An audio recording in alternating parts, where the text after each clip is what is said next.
Marcus Thompson had seen enough ugliness in his 43 years to know when trouble was brewing. The weathered rancher sat quietly in his pickup truck outside Murphy's General Store, watching the late afternoon shadows stretch across the dusty main street of Cedar Ridge, Texas. He'd come into town for supplies, but something about the scene unfolding near the store's entrance made him pause. A small boy, no more than 8 years old, sat hunched against the brick wall beside the store's glass doors. His clothes were too big for his thin frame, hanging loose like hand-me-downs from an older sibling. Dark hair fell across his face as he held out a crumpled paper cup, his voice barely audible as he asked passing customers for spare change. Most people walked by without acknowledgement, their eyes fixed straight ahead or buried in their phones.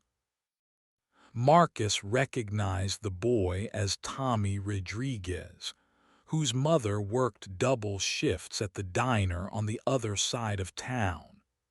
He'd heard through the local grapevine that she'd been struggling since her husband left 6 months ago, taking what little savings they had. The boy's presence outside the store wasn't unusual anymore, though it broke Marcus's heart every time he saw it. The rancher was about to get out and slip the boy a $20 bill when he noticed another figure approaching. Derek Hawkins stumbled down the sidewalk, his expensive suit wrinkled and stained with what looked like whiskey. Even from 30 feet away, Marcus could see the telltale signs of a man who'd spent his afternoon drowning his sorrows at Riley's Tavern.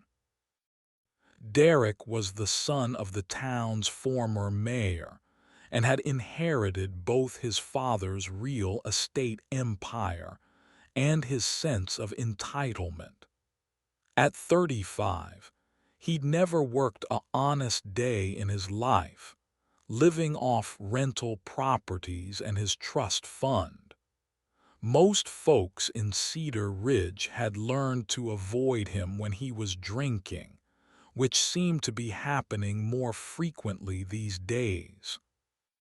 Marcus watched as Derek approached the boy, his steps unsteady but purposeful. The rancher's instincts told him to intervene, but he wanted to see how this would play out. Sometimes people surprised you with their kindness, even when you least expected it. Derek stopped in front of Tommy, swaying slightly as he looked down at the child. The boy looked up hopefully, extending his cup a little further. For a moment, Marcus thought Derek might actually help. Then Derek's face twisted into a sneer. "Get a job, you little parasite," Derek slurred, his voice loud enough to carry across the street.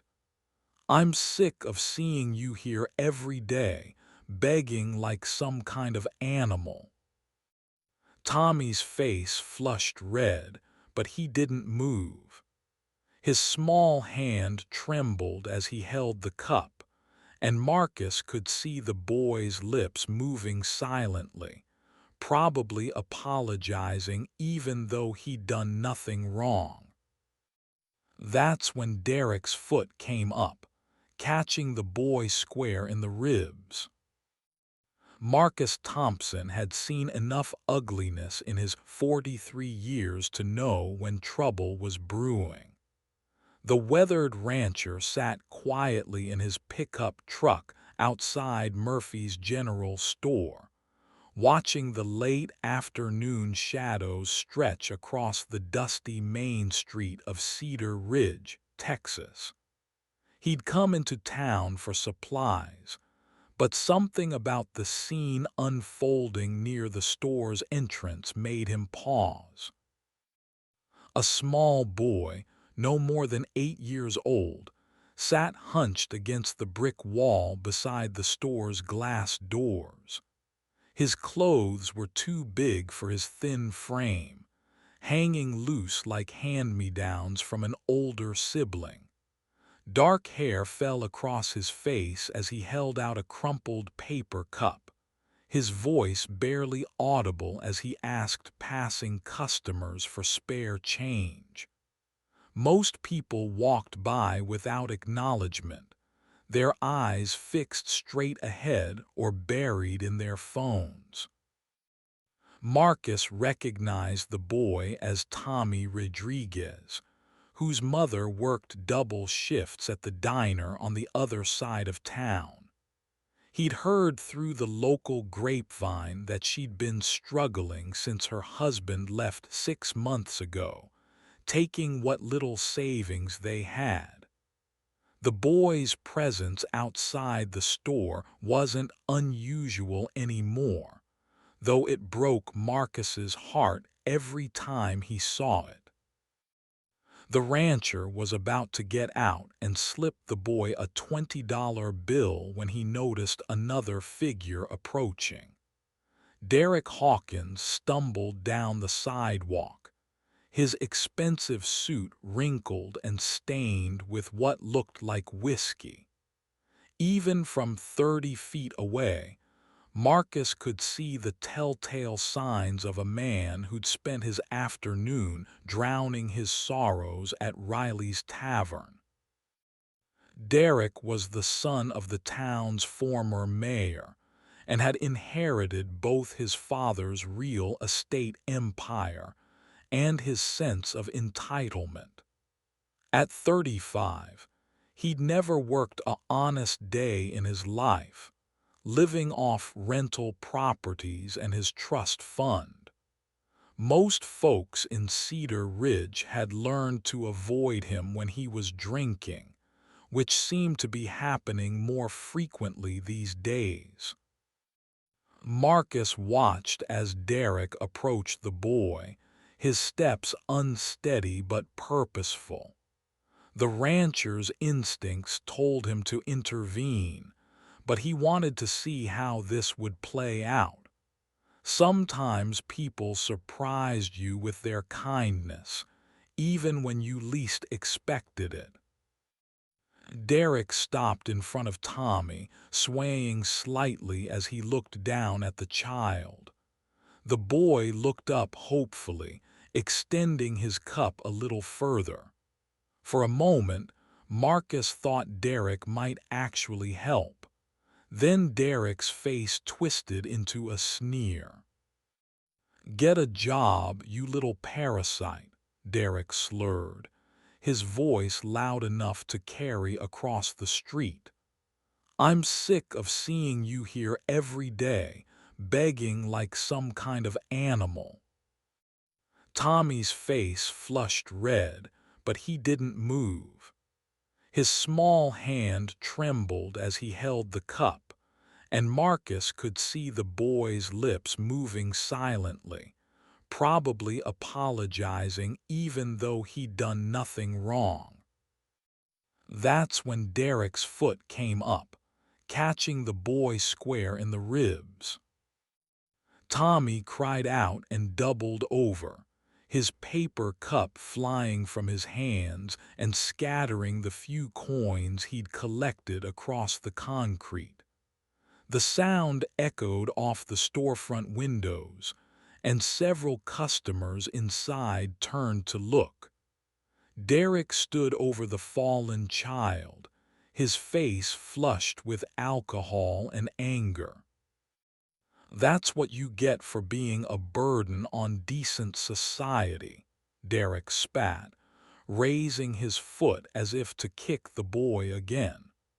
"Maybe now you'll learn to get out of my sight." Marcus was out of his truck before Derek's foot could connect a second time. The rancher moved with surprising speed for a man who'd spent decades working cattle, his boots hitting the pavement hard as he crossed the street. He'd been raised to respect his elders and avoid conflict, but there were lines that couldn't be crossed. "That's enough," Marcus said, his voice low but carrying enough authority to make Derek pause mid-swing. The rancher positioned himself between the drunk man and the boy, his broad shoulders blocking Derek's path. Derek turned his bleary eyes toward Marcus, squinting as if trying to focus. "Mind your own business, cowboy. This little rat needs to learn some respect." Marcus knelt beside Tommy, who was still curled up against the wall, clutching his ribs. The boy's eyes were wide with fear and pain, but he wasn't crying. That somehow made it worse. Marcus had seen that look before, in animals that had been kicked too many times to expect anything different. "You okay, son?" Marcus asked gently, keeping his voice calm despite the rage building in his chest. Tommy nodded quickly, probably afraid that admitting he was hurt would bring more trouble. Marcus stood slowly, his full height now obvious as he towered over Derek. At 6'4", the rancher had never been one to use his size to intimidate, but he wasn't above it when the situation called for it. "Walk away," Marcus said, his tone leaving no room for argument. "Before you do something you'll regret." Derek laughed, a harsh sound that carried no humor. "You threatening me? Do you know who I am? My family built this town. I own half the buildings on this street." "I don't care if you own the whole state," Marcus replied. "You just kicked a child. That makes you lower than the dirt under my boots." The confrontation was drawing attention now. Several people had emerged from the store, and a few more had stopped on the sidewalk to watch. Marcus noticed Mrs. Henderson from the bank and old Pete from the hardware store among the growing crowd. Word would spread fast in a town like Cedar Ridge. Derek seemed to realize he had an audience, and his chest puffed out with false bravado. "This is none of your concern, Thompson. The boy's a nuisance, and someone needs to teach him his place." "His place?" Marcus stepped closer, close enough that Derek had to crane his neck to look up at him. "His place is wherever he needs to be to survive. Your place is at home, sleeping off whatever poison you've been drinking." Derek's face darkened, and for a moment Marcus thought the man might actually swing at him. Instead, Derek pointed a shaking finger at Tommy, who was now struggling to his feet. "Mark my words, cowboy, this isn't over." Derek's threat hung in the air like smoke from a dying fire as he stumbled backward, nearly tripping over his own feet. Marcus watched him go, making sure the drunk man was truly leaving before turning his attention back to Tommy. The boy had managed to stand but was still pressed against the wall, his small frame trembling. "Let me take a look at you," Marcus said, crouching down to Tommy's level. He kept his voice gentle, knowing that sudden movements or loud sounds might frighten the child further. "Can you lift your shirt for me?" Tommy hesitated, his dark eyes darting between Marcus and the spot where Derek had disappeared around the corner. The boy's trust had been shattered too many times, and Marcus understood that earning it back would take patience. "I'm not going to hurt you," Marcus said. "I just want to make sure you're okay. My name's Marcus Thompson. I run the Double T Ranch about 10 miles outside town." Recognition flickered in Tommy's eyes. "You're the man who gives my mama free eggs sometimes." Marcus smiled, relieved that the boy remembered their brief interactions. "That's right. Your mama's a good woman, works hard to take care of you. She'd want me to make sure you're not hurt." Slowly, Tommy lifted his shirt, revealing a red mark across his ribs where Derek's boot had connected. It would bruise, but Marcus didn't think anything was broken. Still, the sight of that mark on the child's skin made his jaw clench. "We should get you to Doc Peterson," Marcus said, "just to be safe." "I can't," Tommy said quickly. "Mama doesn't have money for the doctor. She told me if I get hurt, just to come home and she'll take care of it." The words hit Marcus like a punch to the gut. He'd known the Rodriguez family was struggling, but hearing it from the boy's own mouth made it real in a way that gossip never could. No child should have to worry about whether their family could afford medical care. "Don't worry about the money," Marcus said. "I'll take care of it." He helped Tommy gather the scattered coins from the sidewalk, noting that the boy's total collection for the day was less than $2. As they worked, Marcus became aware of the crowd that had formed. Most were whispering among themselves, their faces showing a mixture of shock and anger at what they'd witnessed. Mrs. Henderson approached them, her face flushed with indignation. "Marcus, I saw the whole thing. That man should be arrested for what he did to this child." "Did anyone call the police?" Marcus asked, though he wasn't sure Sheriff Martinez would do much about it. Derek's family had too much influence in the county for a simple assault charge to stick, especially when the victim was a poor kid with no connections. "I called them," said Pete from the hardware store. "Should be here soon." Marcus nodded his thanks but wondered if it would make any difference. In his experience, justice in small towns often depended more on who you knew than what you'd done. The Hawkins family had been pulling strings in Cedar Ridge for 3 generations.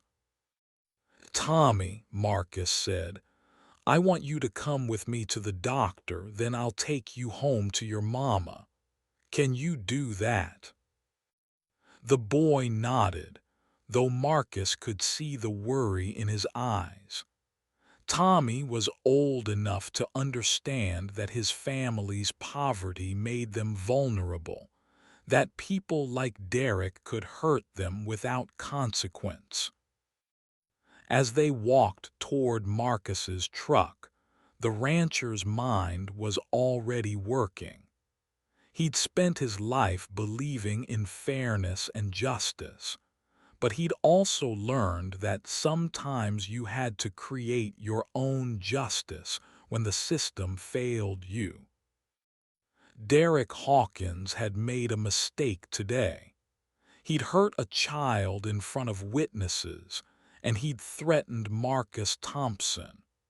What he didn't know was that Marcus had been quietly documenting Derek's behavior for months, waiting for the right moment to act. That moment had finally arrived. Dr. Peterson's office sat in a converted Victorian house on Maple Street, its wraparound porch and painted shutters giving it a welcoming appearance that had comforted generations of Cedar Ridge residents. Marcus helped Tommy out of his truck, noting how the boy winced when he moved too quickly. Inside, the waiting room was decorated with faded photographs of the town's history and comfortable chairs that had seen better days. The receptionist, Martha Walsh, looked up with surprise when she saw Marcus and Tommy enter. "Marcus Thompson, what brings you here today?" Martha asked, her eyes immediately focusing on the boy beside him. "Tommy here had a run-in with Derek Hawkins," Marcus explained, keeping his voice low. "Derek kicked him. I want to make sure nothing's broken." Martha's expression hardened. She'd been working at the clinic for 20 years and had seen her share of injuries caused by adults who should have known better. "I'll get Doc Peterson right away." Dr. Peterson emerged from his office within minutes, a tall, thin man in his 70s who'd been caring for the people of Cedar Ridge since before Marcus was born. His weathered hands were gentle as he examined Tommy, checking for broken ribs and internal injuries. "You're lucky, son," Dr. Peterson said after completing his examination. "Just bruised. But I want you to take it easy for a few days, and if you have any trouble breathing or if the pain gets worse, you come back immediately." Tommy nodded solemnly, relief evident on his young face. Marcus paid the bill without hesitation, ignoring Tommy's protests that his mother would find a way to pay him back. As they left the clinic, Marcus noticed Sheriff Martinez's patrol car parked outside Murphy's General Store. The sheriff was a decent man, but Marcus knew he walked a fine line between enforcing the law and keeping the peace with the town's influential families. "Mr. Thompson," Sheriff Martinez called out as they approached the store, "I understand there was an incident here earlier." Marcus nodded, his hand resting protectively on Tommy's shoulder. "Derek Hawkins kicked this boy. Multiple witnesses saw it happen." The sheriff's expression was troubled. "I've spoken to several people who were here. They all confirm your account. The problem is Derek's already gone home, and by the time I got there he was passed out drunk. Says he doesn't remember anything." Marcus felt his temper rising but kept his voice level. "So that's it. He gets away with assaulting a child because he was too drunk to remember." "I'm going to file a report," Sheriff Martinez said. "But without Derek's cooperation, it's going to be difficult to press charges. You know how these things go." Marcus knew exactly how these things went. Derek would sober up, his family lawyer would make some calls, and the whole incident would be swept under the rug like so many others. The Hawkins family had been getting away with their behavior for decades because they had money and connections. Sheriff, Marcus said, I want this incident documented, every detail, and I want copies of all witness statements. Sheriff Martinez nodded, understanding the implication.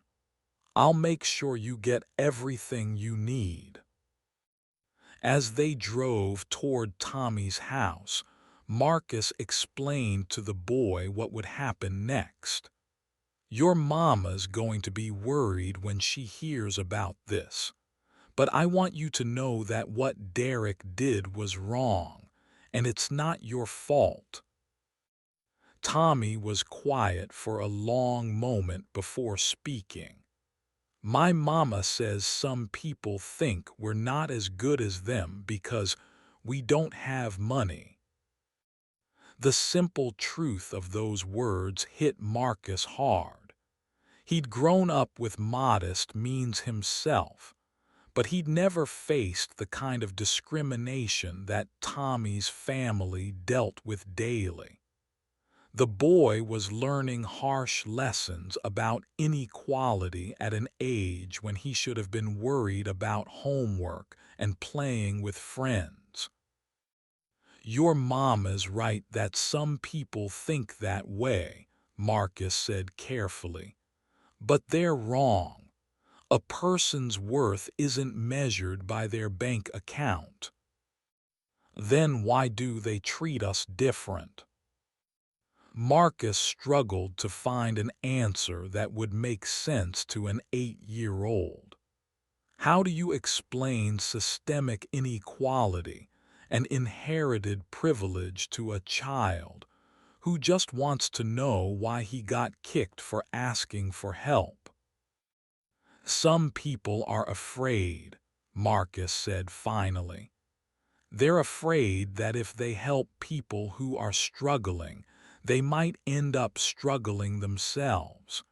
So they convince themselves that poor people deserve to be poor. Tommy considered this as they pulled up to a small trailer house on the outskirts of town. The yard was neat despite the family's financial struggles, and Marcus could see evidence of Maria Rodriguez's efforts to create a home for her son. Maria emerged from the trailer as soon as she heard the truck, her face immediately showing concern when she saw Tommy with Marcus. She was a small woman in her early 30s, with prematurely gray hair and hands that showed the wear of constant work. "¿Qué pasó?" she asked, switching to Spanish in her worry before catching herself. "What happened to my boy?" Marcus explained the incident while Maria examined Tommy's bruises, her face growing darker with each detail. When he finished, she was silent for a long moment, her hands shaking with suppressed anger. "This Derek Hawkins," she said finally. "He is the man who owns our trailer park." Marcus nodded, a piece of the puzzle falling into place. Derek didn't just own rental properties scattered around town. He owned the entire trailer park where Tommy's family lived. That meant he had even more power over them than Marcus had realized. "Mama," Tommy said quietly, "are we going to have to move?" The question revealed the true scope of their vulnerability. Derek could retaliate against the family not just as a drunk bully, but as their landlord. He could raise their rent, find excuses to evict them, or make their lives miserable in countless small ways. Maria's jaw tightened as she considered the implications. "We'll figure something out, Mijo. We always do." But Marcus could see the fear in her eyes, the weight of responsibility that came with being a single mother in a town where the powerful could crush the vulnerable without consequence.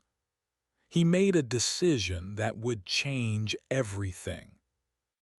"Maria," he said, "I want you to know that Derek Hawkins made a mistake today.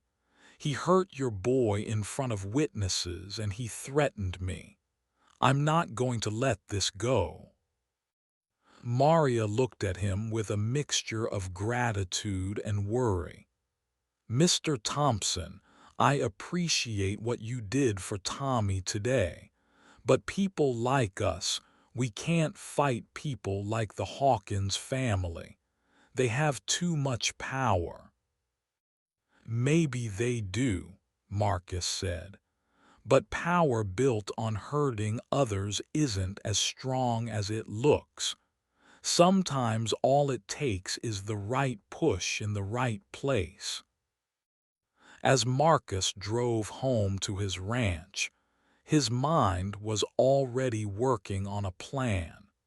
He'd spent years watching Derek Hawkins abuse his position in the community, but he'd never had the evidence or motivation to do anything about it.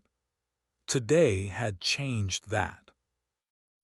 Derek had made the mistake of attacking someone Marcus cared about, and he'd done it in public where it couldn't be ignored or covered up. More importantly, he'd shown his true character to a crowd of witnesses, some of whom had influence of their own.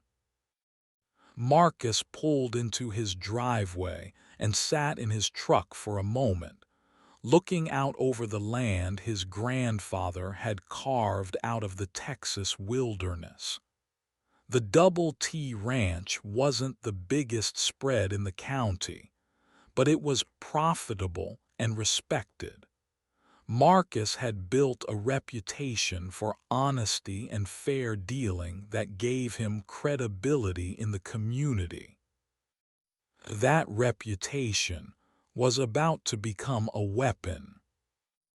The next morning, Marcus began making phone calls. His first call was to Janet Morrison, the editor of the Cedar Ridge Gazette. Janet had been documenting the town's struggles with poverty and inequality for years, often butting heads with the paper's publisher over how much criticism of local influential families was acceptable. "Marcus Thompson," Janet said when she answered, "I heard you had some excitement yesterday." "I did," Marcus replied, "and I think it's time the whole town heard about it." Janet was quiet for a moment. "You know the Gazette's position on these things. We can't just print accusations against prominent families without solid evidence." "I'm not asking you to print accusations," Marcus said. "I'm asking you to print facts. Derek Hawkins assaulted a child in front of a dozen witnesses. The sheriff has statements from all of them. Even if I write the story, Robert might not let it run," Janet said, referring to Robert Hawkins, Derek's uncle and the paper's publisher. Marcus had expected this obstacle. "Then don't write it for the Gazette. Write it for the county paper. Or better yet, send it to the regional news outlets. This isn't just a local story anymore." His second call was to Father Miguel Santos at St. Mary's Catholic Church. The priest had been advocating for the town's Hispanic families for years, often finding himself at odds with the established power structure. "Father Santos," Marcus said, "I need to talk to you about the Rodriguez family." The priest's voice was immediately concerned. "Is Maria okay, Tommy?" Marcus explained what had happened, and he could hear Father Santos's sharp intake of breath when he described Derek's attack on the boy. "This is exactly what I've been warning about," Father Santos said. "The way some people in this town treat our families, it's getting worse every year." "I want to help," Marcus said, "but I need to know what kind of support the Rodriguez family has in the community." "More than you might think," Father Santos replied. "Maria works at the diner, and everyone there loves her. Tommy's teacher at the elementary school, Mrs. Patterson, has been trying to get the family additional assistance. There are good people in this town who care about what happens to families like the Rodriguez family." Marcus's third call was to his lawyer, David Chen, who practiced in the county seat. David had handled the ranch's legal affairs for years and had become a friend as well as an attorney. "David," Marcus said, "I need to know about tenant rights in trailer parks. Specifically, what protections families have against landlord retaliation." David was quiet for a moment. "This is about Derek Hawkins, isn't it? I heard about what happened yesterday." "News travels fast." "It does in our business. Marcus, I have to warn you that taking on the Hawkins family is going to be expensive and difficult. They have resources and connections that most people can't match." "I'm not looking to take them on directly," Marcus said. "I'm looking to protect the Rodriguez family and make sure Derek faces consequences for what he did." "That's more manageable," David said. "But you still need to be careful. Derek might be a drunk and a bully, but his family has been practicing law and politics in this county for generations. They know how to protect their own." Marcus's final call was to an old friend from his Army days, Jake Williams, who now worked as a private investigator in Dallas. Jake had offered to help Marcus with ranch security issues in the past, and Marcus had always declined. This time was different. "Jake," Marcus said, "I need a favor. I want you to run a background check on Derek Hawkins of Cedar Ridge. I want to know everything about his business dealings, his personal life, and any legal troubles he might have had." And Jake whistled low. "That's a pretty specific request, this personal. He hurt a kid yesterday, kicked him in the ribs for asking for spare change." "Say no more," Jake said. "I'll have something for you by tomorrow." As Marcus hung up the phone, he felt a mix of determination and apprehension. He was committing himself to a course of action that could have serious consequences, not just for Derek, but for himself and his ranch. But the image of Tommy Rodriguez doubled over in pain, and the memory of Derek's cruel laughter made the decision easy. Derek Hawkins was about to learn that actions had consequences, even for people who thought they were untouchable. That afternoon, Marcus drove back into town to check on Tommy and Maria. He found them at the diner where Maria worked, a small establishment called Rosa's Place that catered to the town's working-class residents. The owner, Rosa Martinez, was the sheriff's wife and had been employing people from the Hispanic community for decades. Tommy was sitting at a corner table, carefully working on homework while his mother cleaned tables during the afternoon lull. The boy looked up when Marcus entered, his face brightening with recognition. "Mr. Thompson," Tommy said, closing his math book, "are you here for coffee?" "I am," Marcus said, settling into the booth across from the boy. "How are you feeling today?"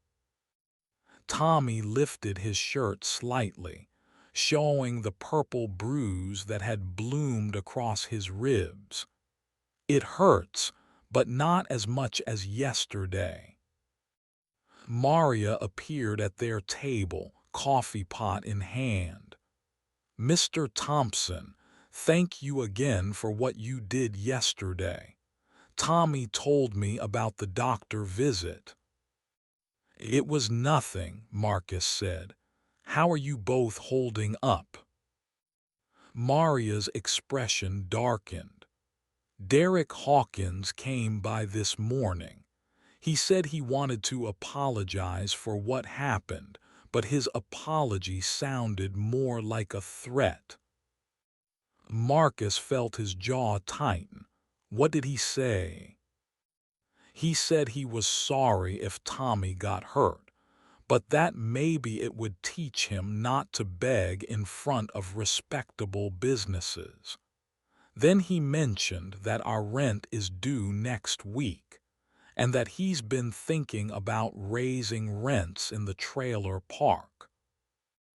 The message was clear. Derek was using his position as their landlord to intimidate the family into staying quiet about the assault. It was exactly the kind of behavior Marcus had expected, but it still made his blood boil. "Did he say anything else?" "He asked if we were planning to make any trouble about what happened," Maria said. "I told him we just wanted to move on and forget about it." Marcus nodded, understanding that Maria was trying to protect her family in the only way she knew how. But he also knew that Derek's behavior would only get worse if he faced no consequences. "Maria," Marcus said carefully, "I want you to know that you don't have to handle this alone. There are people in this town who care about what happens to your family." "Like who?" Maria asked, skepticism evident in her voice. "Like Father Santos, Mrs. Patterson at the school, Rosa here at the diner.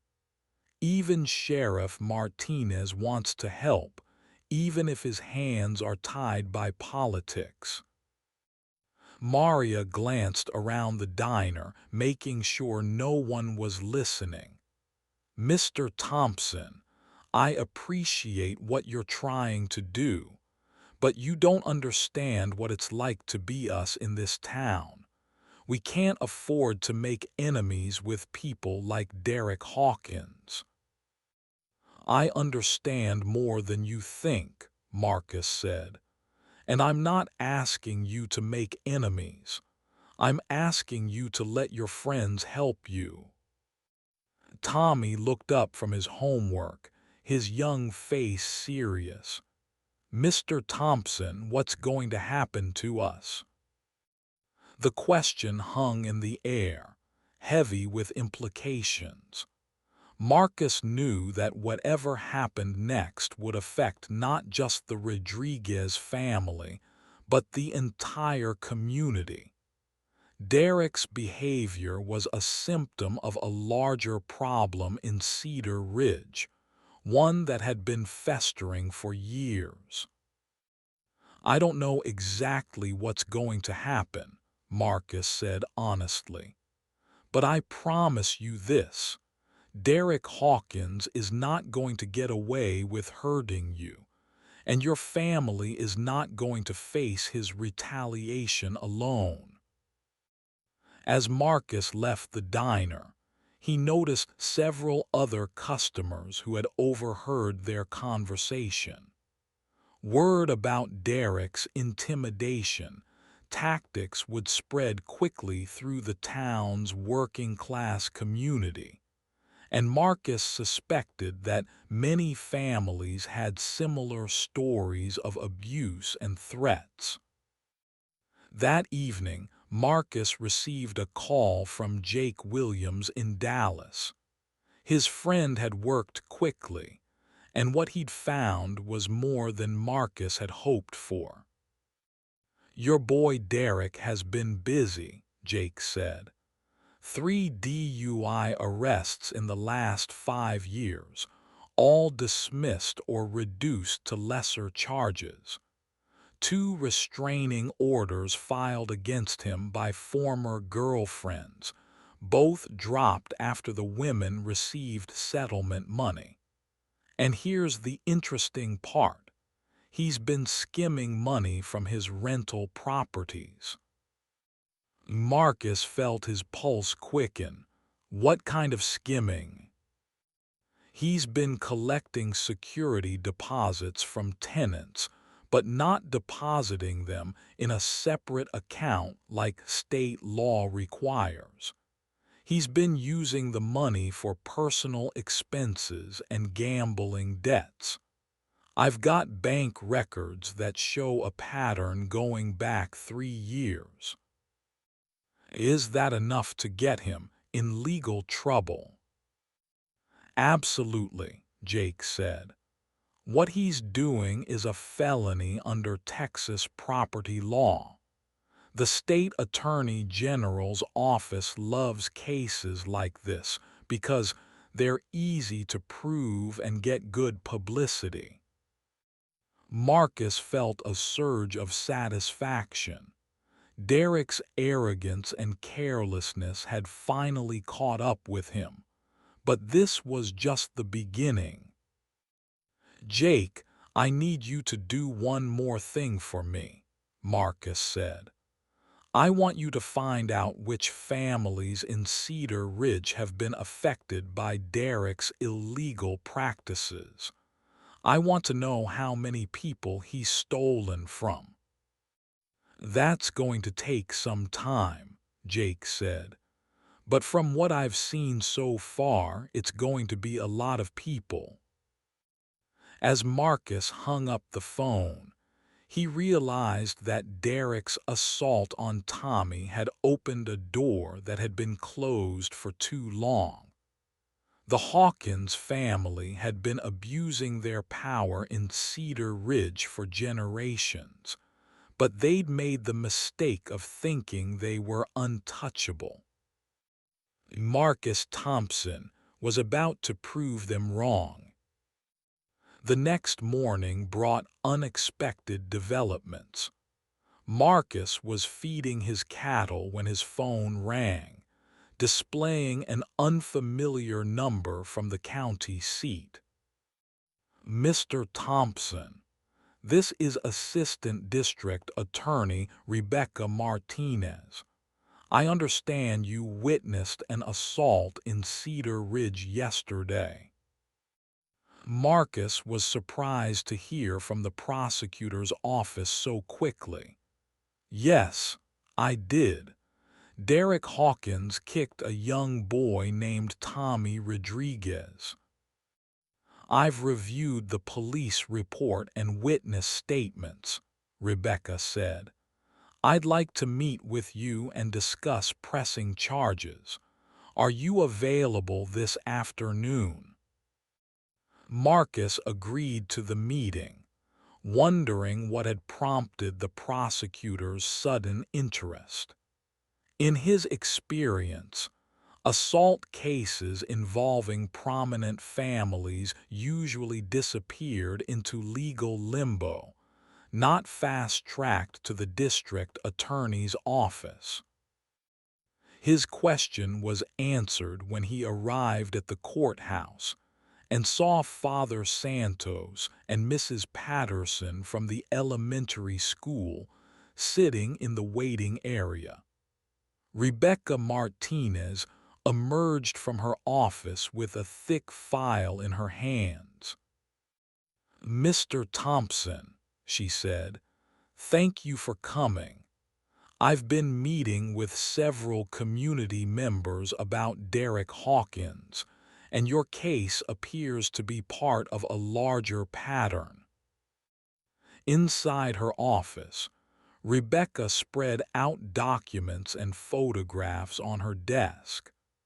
"We've been investigating complaints about Derek's behavior for several months. The assault on Tommy Rodriguez was the final piece we needed to build a comprehensive case." Marcus studied the materials, seeing police reports, witness statements, and financial records. "How long has this been going on?" "The investigation started after Derek's third DUI arrest," Rebecca explained.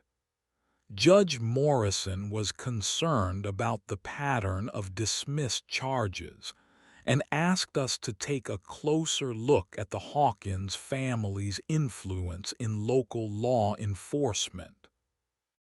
Father Santos leaned forward in his chair.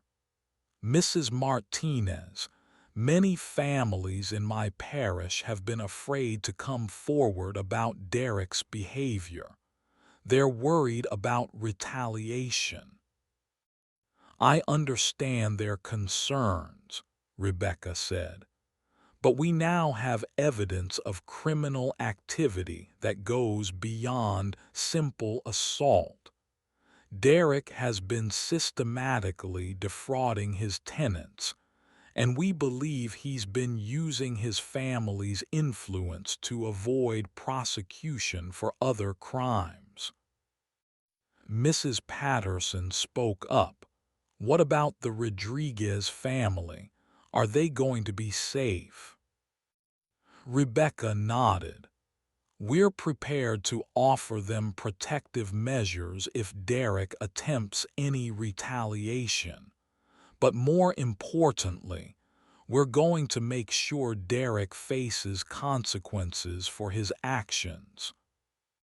Marcus felt a sense of satisfaction but also apprehension. "What do you need from us?" "Testimony," Rebecca said. "We need all of you to tell your stories in court. We need the community to see that Derek's behavior has consequences." As they discussed the details of the case, Marcus realized that Derek's assault on Tommy had triggered something much larger than anyone had anticipated. The prosecutor's office had been building a case against the Hawkins family for months, waiting for the right moment to act. That moment had arrived when Derek made the mistake of attacking a child in front of witnesses, in broad daylight, where his actions couldn't be covered up or explained away. After the meeting, Marcus drove back to Cedar Ridge with a sense of purpose. He stopped at the diner to update Maria and Tommy on the developments, finding them both anxious about what the future might hold. The prosecutor wants to help us, Marcus explained, but she needs you to tell your story in court. Maria's face was troubled. What if Derek tries to evict us? What if he raises our rent so high we can't afford to stay? He can't do that, Marcus said. Any retaliation against you would be witness intimidation, which is a felony. The prosecutor's office will be watching for exactly that kind of behavior. Tommy looked up from his homework. Does this mean Derek will go to jail? It might, Marcus said honestly. But even if he doesn't, he's going to face consequences for what he did to you and other people in this town. That evening, Marcus received a call from Janet Morrison at the newspaper. Her voice was excited but cautious. Marcus, I've been working on the Derek Hawkins story, and I've uncovered some interesting information. But I need to ask you something. Are you prepared for the backlash this is going to create? Marcus considered the question. Taking on the Hawkins family would have repercussions throughout Cedar Ridge. Some people would support him, but others would see him as a troublemaker who was disrupting the town's social order. I'm prepared, he said. What did you find? Derek's been stealing from his tenants for years, Janet said. Security deposits, late fees, maintenance charges that were never actually incurred. I've found at least 15 families who have been victimized. Marcus felt his anger rising. 15 families. Maybe more. And here's the thing. Most of them are Hispanic families or other minorities. Derek has been specifically targeting people who he thought wouldn't fight back. The systematic nature of Derek's crimes made them even more despicable. He hadn't just been a drunk bully. He'd been a calculating predator who used his position to exploit vulnerable families. Janet, I want you to publish everything you've found. The whole town needs to know what Derek's been doing.